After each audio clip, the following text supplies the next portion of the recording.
आज का हमारा टॉपिक डिस्काउंट का है। डिस्काउंट टू टाइप्स के होते हैं, ट्रेड डिस्काउंट और cash discount. Trade discount allowed by seller to its customer at a fixed percent on the list price of goods. Trade discount वो डिस्काउंट होता है जब सेलर अपने कस्टमर को गुड्स सेल करते वक्त जो फिक्स्ड डिस्काउंट लगाता है, फिक्स्ड परसेंटेज, उसे कहते हैं ट्रेड डिस्काउंट। इसकी कोई भी एंट्री बिजनेस बुक में रिकॉर्ड नहीं होती है, बल्कि ये कैश मेमो या फिर इनवॉइस ऑफ गुड्स से डिडक्ट कर दिया जाता है। एग्जाम्पल है यहाँ पे, goods sale 10,000, 20% trade discount for cash. इसकी एंट्री होगी cash account debit to sale account. Cash account debit क्यों? क्योंकि बिजनेस में कैश आ रहा है, इसके सर्च बटन इसलिए डेबिट। सेल अकाउंट क्रेडिट क्यों? क्योंकि बिजनेस से गुड्स जा रहा है, इसलिए सेल अकाउंट क्रेडिट। 8,000 वैल्यू कैसे आई? 10,000 का गुड्स सेल किया गया था, उसमें 20% ट्रेड डिस्काउंट था, तो 20% ट्रेड डिस्काउंट था, तो उस गुड्स की वैल्यू कितनी हुई? 80% की वैल्यू निकालेंगे हम, तो 10,000 पे हम 80% का वैल्यू निकालेंगे, क्योंकि 20% में डिस्काउंट दे रखा है, तो 80% का वैल्यू निकालेंगे तो हमारा 8,000 वैल्यू आएगा। तो डेबिट क्रेडिट साइड हम 8,000 लिखेंगे। If the goods sold at trade discount are returned by the customer, the amount of trade discount is again deducted from the list price of written goods.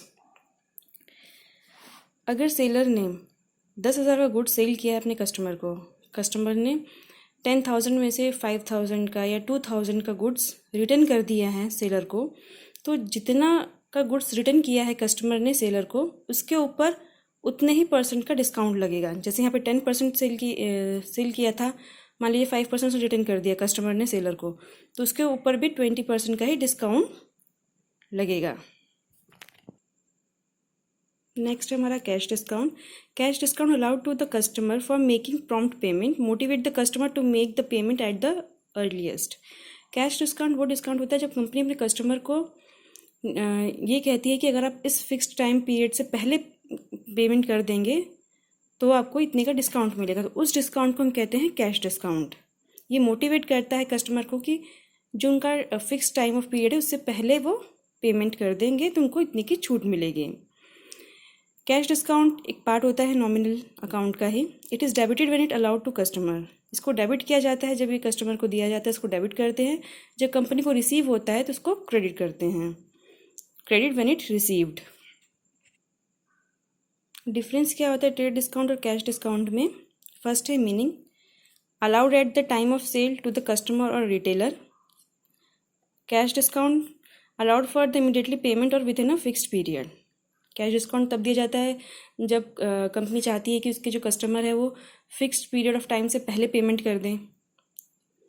और trade discount क्या होता है? जब seller अपने retailer या customer को goods बेचते हुए जो डिस्काउंट लगाता है अपने गुड्स पे, वो ट्रेड डिस्काउंट होता है। सेकंड है object, to increase the sale. Trade discount लगाने का ऑब्जेक्ट क्या होता है? ताकि सेलर अपने गुड्स की सेल्स को बढ़ा सके। कैश डिस्काउंट में क्या होता है कि कंपनी ये कैश डिस्काउंट इसलिए देती है अपने कस्टमर को ताकि वो जल्दी से जल्दी पेमेंट कर सकें। थर्ड है रिकॉर्डिंग। ये रिकॉर्ड नहीं होता, इसकी कोई सेपरेट एंट्री नहीं होती है बिजनेस बुक में ट्रेड डिस्काउंट का, तो ये रिकॉर्ड नहीं होता है। बट जो कैश डिस्काउंट होता है वो बिजनेस बुक में रिकॉर्ड किया जाता है। डिडक्शन, ट्रेड डिस्काउंट जो होता है ये इनवॉइस या कैश मेमो ऑफ गुड्स से डिडक्ट कर दिया जाता है। बट जो कैश डिस्काउंट होता है वो डिडक्ट नहीं होता है इनवॉइस से, और ट्रेड डिस्काउंट जो होता है ये डिडक्ट होता है इनवॉइस से।